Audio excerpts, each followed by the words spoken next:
The Torah tells us that at one point Bilam had like Yehuei Tshuva. He had thoughts of repentance, seemingly from the pasuk. One of the things he tells Balak is, "I'm not going to destroy the Jewish people, to curse the Jewish people. Even if you give me treasures full of your house." I don't know why he's talking to him in second person. He's talking to him, he should say, you. That's not what it says in the Torah. It says, Miyitali Balak. Although he's talking to Balak. If you give me your house full of Kasav, money, silver, gold, all these treasures, I'm not going to go ahead and curse the Jewish people. Rashi brings a medrash. You see from here that he was a very money-hungry, Moab greed person. Talking about money, obsessed with money, everything about money. Okay. Now, if you look at the Mishnah tells us there was a man, Rabbi Yosef ben Kisma, and when he was asked to move to another city, he said, even if you give me all the money in the world, I'm not going to move to a city unless it's a Makom Torah. I don't understand. What do we want from Bilam? Rabbi Yosef ben Kisma did the same thing. He spoke about money. Okay, he said that I'm going to choose Torah over money. But why is he talking about money? So what do we want from Bilam because he's talking about money? I don't understand. Yosef ben Kisma was also talking about money. The Mishnah, further on in the Mishnah, quotes a pasuk, talk about how Torah is more important than money. Quotes a pasuk that David HaMelech says in Tehillim. In fact, kids know this song.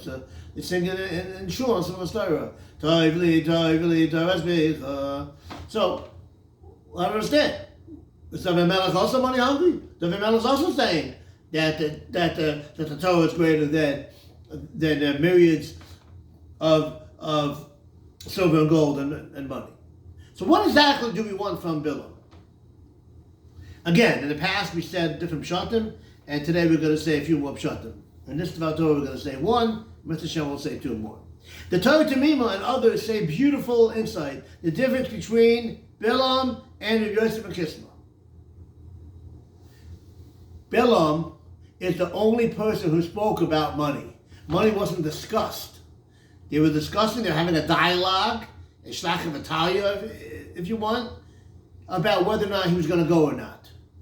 And then he brought in money. Why are you bringing money in? Money wasn't on the table. Money's on your mind. You're thinking about money. You're a greedy person. The Yosef ben Kisma was answering the question. See, ladies and gentlemen in the audience, I played a little trick with you. I didn't quote the beginning of the Mishnah. The beginning of the Mishnah says that the people told him, you're going to come to our city, I'm making you a deal, and we'll give you all this money. To that, he responded, even if you give me all the money in the world, I am not going to leave your city because it's not a Makom. I'm not going to move to your city and leave this city because I need to be in a Makom Torah. Rabbi Yosef ben Kisma, you know what he was doing? He was talking about the question that he was asked. He was asked about choosing money over Torah, and he answered, I'm choosing Torah over money. But he didn't bring up the subject. The subject was already brought up. So when you're asked a question, you can answer a question based on a subject that was already asked. That's not called that you're bringing it up and that's on your mind and you're obsessed with it. When you answer a question on the subject that you were asked, that's perfectly fine. David HaMelech also, the same thing. If you look at in the Psukim, they were talking about money, and he brought in and said that Torah is greater than money. Nice shot from the Torah Tamima. Hope you enjoyed it. A good Shabbos.